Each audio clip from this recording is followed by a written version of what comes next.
નમસ્કાર. આજના લેક્ચરમાં આપણે સ્ટાન્ડર્ડ 10ના ચેપ્ટર નંબર 1 રિયલ નંબર્સની એક્સરસાઇઝ 1.3 કરશું. ઓકે, તો સૌપ્રથમ દાખલા નંબર 1 જોઈએ. તેની રકમ આપણને આ પ્રમાણે આપેલી છે. સાબિત કરો કે સ્ક્વેર રૂટ ઓફ 5 અસમય છે. તો આપણે ઉદાહરણ નંબર 9 કરેલું હતું, એમાં શું સાબિત કરેલું હતું? સ્ક્વેર રૂટ ઓફ 3 અસમય સાબિત કરેલું હતું.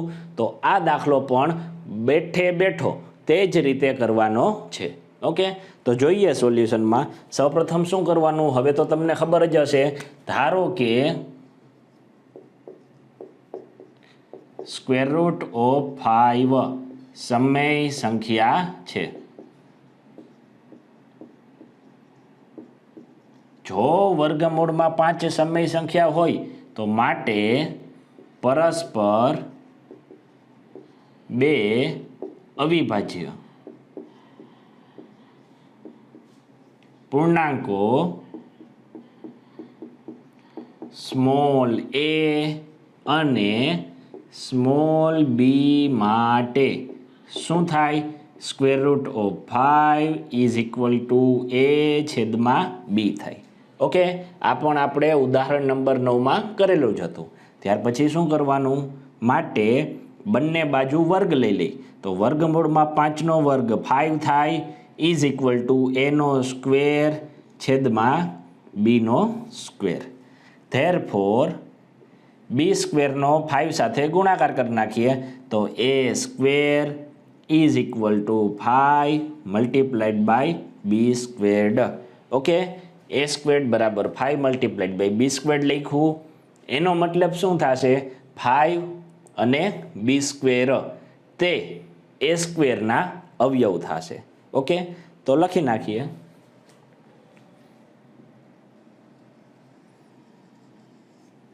માટે 5 એ સ્ક્વેરનો અવયવ છે. હવે 5 એ સ્ક્વેરનો અવયવ હોય તો આપણે પ્રમેય 1.3માં જોયેલું છે. 5 અવિભાજ્ય સંખ્યા છે અને સ્મોલ a કેવી સંખ્યા છે? પૂર્ણાંક સંખ્યા છે. તો પ્રમેય 1.3 એપ્લાય કરીએ તો શું લખી શકીએ? તેથી 5 એ સ્મોલ a નો અવયવ છે. ઓકે, હવે 5 a નો અવયવ હોય તો શું થાય? આમ કોઈક પૂર્ણાંક c માટે small a is equal to 5 multiplied by c. Okay, 5 a નો અવયવ છે એનો મતલબ આવું જ થાય ને કે a બરાબર 5 મલ્ટીપ્લાઇડ બાય સમથિંગ આપણે લખી શકવા જોઈએ. હવે શું કરવાનું? તો બંને બાજુ વર્ગ કરીએ એટલે કે therefore a squared is equal to 25 multiplied by c squared. Therefore a squared એની જગ્યાએ શું મૂકી શકીએ? 5 મલ્ટીપ્લાઇડ બાય બી સ્ક્વેર મૂકી શકીએ. 5 multiplied by B squared is equal to 25 multiplied by C squared. Therefore 5 બરાબરની ડાબી બાજુ છે તે જમણી બાજુ જાય તો છેદમાં જશે. B squared is equal to 25 divided by 5 multiplied by C squared. Therefore b squared is equal to 25 ભાગ્યા 5 5 multiplied by C squared. Okay, આનો મતલબ શું થશે? તો કે બી સ્ક્વેર્ડના 2 અવયવો મળે. એક તો 5 મળે અને બીજો સી સ્ક્વેર્ડ મળે. તો લખી નાખીએ. માટે 5 એ બી સ્ક્વેરનો અવયવ છે. હવે 5 બી સ્ક્વેરનો અવયવ હોય તો પ્રમેય 1.3 ફરી પાછા એપ્લાય કરીએ. તેથી 5 એ સ્મોલ b નો અવયવ છે. ઓકે, તો અહીંયા આપણને શું મળ્યું? 5A નો પણ અવયવ મળ્યો અને 5B નો પણ અવયવ મળ્યો. તો લખી નાખીએ તે બાબત. માટે 5A સ્મોલ a અને સ્મોલ b નો સામાન્ય અવયવ છે. ઓકે, પરંતુ સ્મોલ a અને સ્મોલ b તે પરસ્પર કેવી સંખ્યા હતી? તો કે અવિભાજ્ય પૂર્ણાંકો હતા અને અવિભાજ્ય પૂર્ણાંકોમાં એક સિવાય કોઈ પણ સામાન્ય અવયવ મળે નહીં. પરંતુ શું મળે છે? 5 આપણને a અને b નો સામાન્ય અવયવ મળે છે. ઓકે, તો આનો મતલબ શું થશે? આપણે જે ધારેલું છે, શું ધાર્યું છે?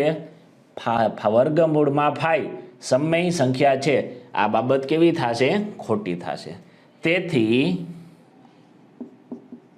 વર્ગમૂળમાં 5 સમય સંખ્યા છે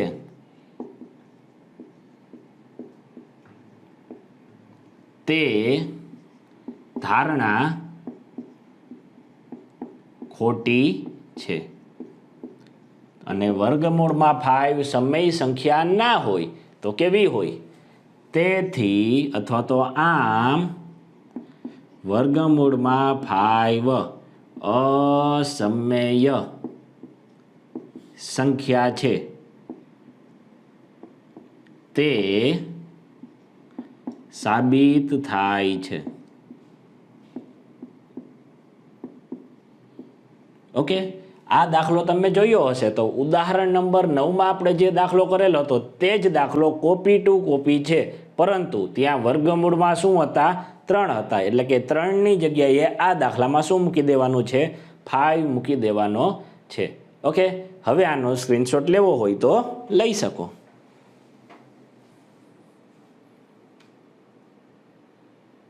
ઓકે, ત્યારબાદ આપણે દાખલા નંબર 2 જોઈએ. શું આપેલું છે? સાબિત કરો કે 3 + 2√5 અસમય છે. તો સૌપ્રથમ શું ધારશું? 3 + 2√5 સમય છે તેવું ધારી લઈએ. ધારો કે 3 + 2√5 સમય સંખ્યા છે.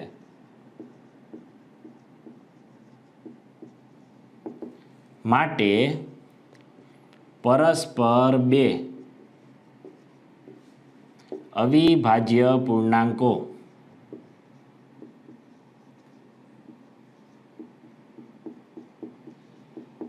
સ્મોલ a અને સ્મોલ b માટે શું થાય? 3 + 2√5 = a ના છેદમાં b. આ બાબત આપણે આગળ ઘણા બધા દાખલામાં કરેલી છે. ઓકે, ધેરફોર 3 ને બરાબરની પેલી બાજુ લઈ જાય. 2√5 = a ના છેદમાં b -3. ધેરફોર 2√5 = b લસા લઈએ તો a -3b છેદમાં b થશે. b નો 3 સાથે ચોકડી ગુણાકાર થઈ ગયો. ધેરફોર √5 = 2 ને બરાબરની જમણી બાજુ જવા દઈએ તો છેદમાં જશે. a -3b છેદમાં 2b. અહીંયા પણ ફરી પાછા a પૂર્ણાંક સંખ્યા છે, 3 પૂર્ણાંક છે, b પણ પૂર્ણાંક છે, તો a -3b પૂર્ણાંક થશે. અને છેદમાં પણ 2 અને b બંને પૂર્ણાંક સંખ્યાઓ છે, તો 2b પણ શું થશે? પૂર્ણાંક સંખ્યા થશે. એનો મતલબ શું થશે? a -3b છેદમાં 2b તે સમય સંખ્યા છે. તો તે લખી લઈએ.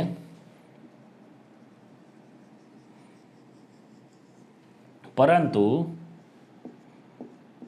સ્મોલ a અને સ્મોલ b પૂર્ણાંક સંખ્યા હોવાથી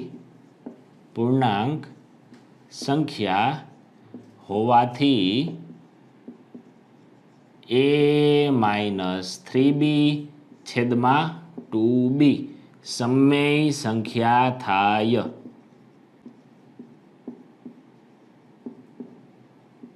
અને જો a માઇનસ 3b છેદમાં 2b સમય હોય તો વર્ગમૂળમાં 5 પણ કેવી થાય? સમય થાય. માટે વર્ગમૂળમાં 5 સમય સંખ્યા છે,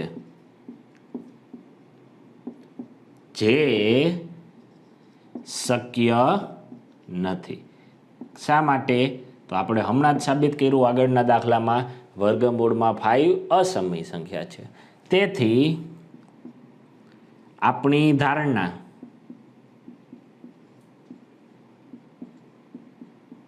કે 3 + 2√5 એ સમય સંખ્યા છે, તે ખોટી છે. અને જો 3 + 2√5 સમય ના હોય તો શું થાય? આમ 3 + 2√5 એ અસમય સંખ્યા થાય.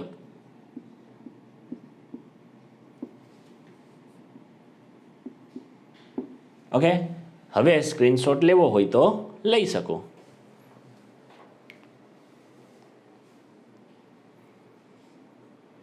ઓકે, ત્યારબાદ આપણે દાખલા નંબર 3 જોઈએ. એમાં આપણને શું કીધેલું છે? નીચે દર્શાવેલ સંખ્યા અસમય છે તેમ સાબિત કરો. ઓકે, એટલે દાખલા નંબર 3માં આપણને 3 સંખ્યાઓ આપેલી છે અને 3ને અસમય સાબિત કરવાની છે. તો સૌપ્રથમ પહેલી જોઈએ સંખ્યા 1/√2. તો શું કરશું સોલ્યુશનમાં? ધારો કે 1/√2 સમય સંખ્યા છે. ઓકે, હવે જો 1/√2 સમય હોય તો આપણને a અને b એવા મળે કે જેથી 1/√2 = a ના છેદમાં b. માટે પરસ્પર બે અવિભાજ્ય પૂર્ણાંકો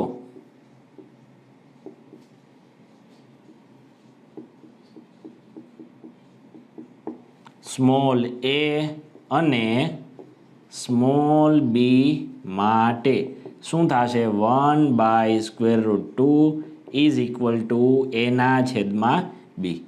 ધેરફોર હવે આપણે બંને બાજુ વર્ગ લઈ લઈએ તો શું થશે?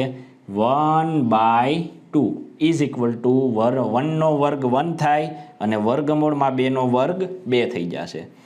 a² છેદમાં b² = હવે આપણે ચોકડી ગુણાકાર કરી નાખીએ તો b² અને 1નો ગુણાકાર b² = 2 × a². ઓકે, હવે અહીંયા આપણે શું કહી શકશું?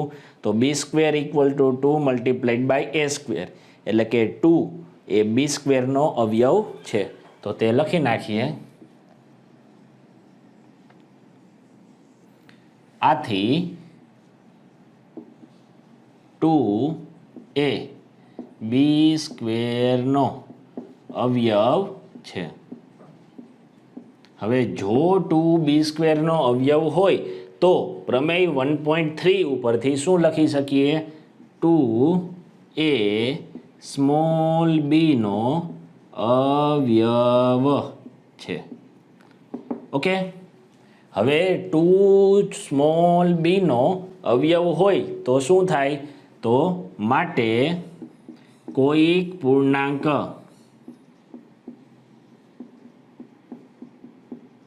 સ્મોલ c માટે સ્મોલ b = 2 × c. 2 એ b નો અવયવ છે તો b બરાબર શું થાય? 2 × સમથિંગ પૂર્ણાંક સંખ્યા મળે. ઓકે, ધેરફોર હવે ફરી પાછા બંને બાજુ વર્ગ લઈ લઈ તો b² = 2નો વર્ગ 4 × c નો વર્ગ c². ધેરફોર હવે b² ની જગ્યાએ કઈ કિંમત મૂકશું? 2 × a². 2 × a² = 4 × c². Therefore a squared is equal to 4/2 multiplied by c square. 4ને 2 વડે ભાગવાના, કેટલા થશે? A square is equal to 2 multiplied by c square. આના ઉપરથી આપણે શું કહી શકીએ? તો 2 જે છે તે એ સ્ક્વેરનો પણ અવયવ થશે. લખી નાખીએ. આથી 2 એ સ્ક્વેરનો અવયવ છે. હવે 2 એ સ્ક્વેરનો અવયવ હોય તો પ્રમેય 1.3 ઉપરથી શું થાય? માટે 2a સ્મોલ એનો અવયવ છે. ઓકે, હવે આપણે અહીંયા જોશું તો 2a બીનો પણ અવયવ છે અને 2aનો પણ અવયવ છે. એટલે કે 2a અને b બંનેનો કેવો અવયવ થશે? સામાન્ય અવયવ થશે. માટે 2a સ્મોલ a અને સ્મોલ b બંનેનો સામાન્ય અવયવ છે. પરંતુ a અને b પરસ્પર કેવી સંખ્યા છે? અવિભાજ્ય પૂર્ણાંકો છે. એટલે 1 સિવાય કોઈ પણ સામાન્ય અવયવ મળે નહીં. તો આપણે જે ધારેલું છે તે કેવું થવું જોઈએ? ખોટું થવું જોઈએ. શું ધાર્યું? 1/√2 સમય છે તે આપણે ખોટું ધાર્યું છે. તો લખી નાખીએ. તેથી આપણી ધારણા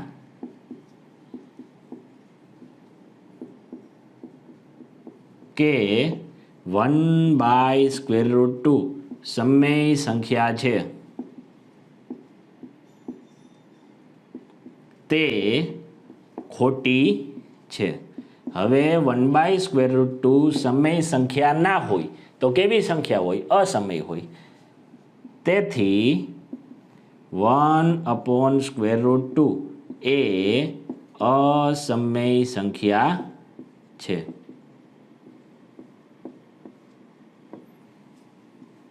ઓકે, અહીંયા તમે અત્યાર સુધી જેટલા દાખલા કરેલા એના ઉપરથી તમને ખ્યાલ આવી જશે કે આ દરેકે દરેક સ્વાધ્યાય 1.3ના ઉદાહરણના દાખલા અને સ્વાધ્યાયના દાખલા માત્ર ને માત્ર 2 જ રીતના છે. એક તો આ પ્રકારની આવે મેથડ અને બીજી કઈ આવે તો કે વર્ગમૂળમાં 2 બરાબર સમય સંખ્યા મળે અને જે કેવું થાય? ખોટું થાય. ઓકે, હવે આનો સ્ક્રીનશોટ લેવો હોય તો લઈ શકો.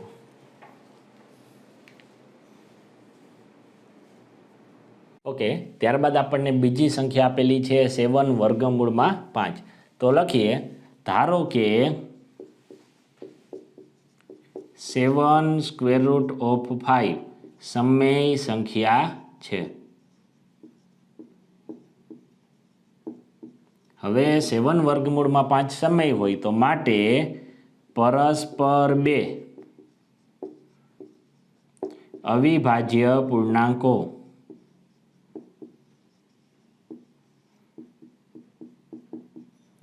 સ્મોલ a અને સ્મોલ b માટે 7√5 ઇઝ ઇક્વલ ટુ એના છેદમાં b થાય. ધેરફોર √5 ઇઝ ઇક્વલ ટુ એના છેદમાં 7b થશે. ઓકે, ઉપર પણ સમય છે, ઉપર પણ પૂર્ણાંક સંખ્યા છે, છેદમાં પણ પૂર્ણાંક સંખ્યા છે. તો પૂર્ણાંક સંખ્યા છેદમાં પૂર્ણાંક સંખ્યા કેવી સંખ્યા થાય? સમય સંખ્યા થાય. લખી નાખીએ. પરંતુ સ્મોલ a અને સ્મોલ b પૂર્ણાંક હોવાથી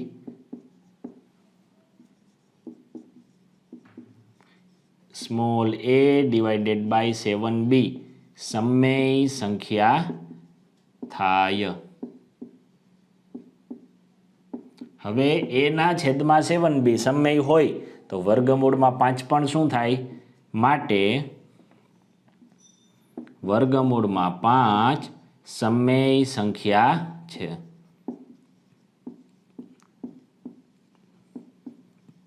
પરંતુ આપણે દાખલા નંબર 1માં શું સાબિત કર્યું? વર્ગમૂળમાં 5 અસમય સાબિત કર્યું. તો આ બાબત કેવી છે? શક્ય નથી. આવું પરિણામ, ખોટું પરિણામ શા માટે મળ્યું? તો આપણે જે શરૂઆતમાં ધારેલું હતું એ કેવું હતું? ખોટું હતું. તેથી આપણી ધારણા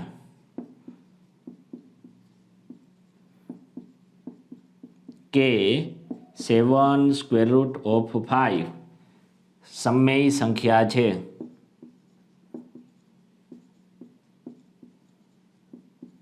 તે ખોટી છે. તો આપણને શું મળે? આમ 7 સ્ક્વેર રૂટ ઓફ 5 એ અસમમેય સંખ્યા છે.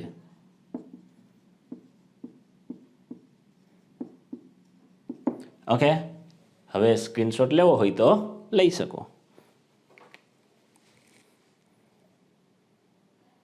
ઓકે, ત્યારબાદ આપણે દાખલા નંબર 3માં શું કીધેલું છે? 6 પ્લસ વર્ગમૂળમાં 2. તો સોલ્યુશનમાં શું લખશું? ધારો કે 6 પ્લસ વર્ગમૂળમાં 2 સમમેય સંખ્યા છે અને આ સમમેય સંખ્યા હોય તો પરસ્પર 2 અવિભાજ્ય પૂર્ણાંકો a અને b માટે શું લખી શકીએ? 6 પ્લસ વર્ગમૂળમાં 2 ઇઝ ઇક્વલ ટુ a ના છેદમાં b. ધેરફોર 6 બરાબરની જમણી બાજુ જશે. વર્ગમૂળમાં 2 ઇઝ ઇક્વલ ટુ a ના છેદમાં b માઇનસ 6. ધેરફોર વર્ગમૂળમાં 2 ઇઝ ઇક્વલ ટુ ક્રોસ ગુણાકાર કરી નાખીએ તો a માઇનસ 6b છેદમાં b. ઓકે, હવે અહીંયા ફરી પાછું a પૂર્ણાંક સંખ્યા, 6 પૂર્ણાંક સંખ્યા, b પૂર્ણાંક સંખ્યા. તો a માઇનસ 6b પૂર્ણાંક થાય, અંશમાં પણ પૂર્ણાંક સંખ્યા, છેદમાં પણ પૂર્ણાંક સંખ્યા. તો પૂર્ણાંક છેદમાં પૂર્ણાંક તો કેવી સંખ્યા થાય? સમમેય સંખ્યા થાય. ઓકે, તો લખીએ, પરંતુ સ્મોલ a અને સ્મોલ b પૂર્ણાંક હોવાથી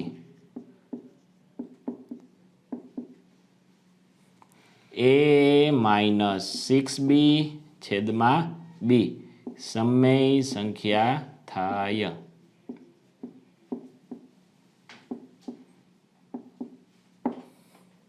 હવે a માઇનસ 6b છેદમાં b સમમેય હોય તો વર્ગમૂળમાં 2 પણ સમમેય થાય. માટે વર્ગમૂળમાં 2 સમમેય સંખ્યા છે, પરંતુ વર્ગમૂળમાં 2 આપણે કેવી સંખ્યા સાબિત કરેલી છે? અસમમેય સાબિત કરેલી છે. તો આ બાબત કેવી છે? શક્ય નથી. હવે આ આપણને ખોટું પરિણામ શા માટે મળ્યું? તો આપણે શરૂઆતમાં જે ધારેલું હતું તે કેવું હતું? ખોટું હતું. તો લખી નાખીએ, તેથી આપણી ધારણા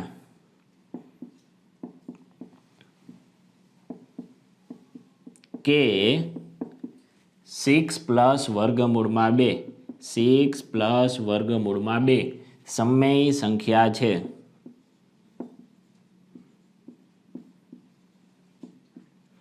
તે ખોટી છે. અને 6 પ્લસ વર્ગમૂળમાં 2 સમમેય ના હોય તો આમ 6 પ્લસ વર્ગમૂળમાં 2 એ અસમમેય સંખ્યા થાય. ઓકે, અહીંયા આપણું સ્વાધ્યાય 1.3 પૂરું થાય છે. આનો સ્ક્રીનશોટ લેવો હોય તો લઈ શકો. વિદ્યાર્થી મિત્રો, જો તમને આ વિડીયો પસંદ આવ્યો હોય તો આપેલા વિડીયોને લાઈક કરો તથા નીચે આપેલા સબસ્ક્રાઇબના બટન પર ક્લિક કરીને આપેલી ચેનલને સબસ્ક્રાઇબ કરી લેવી. અસ્તુ.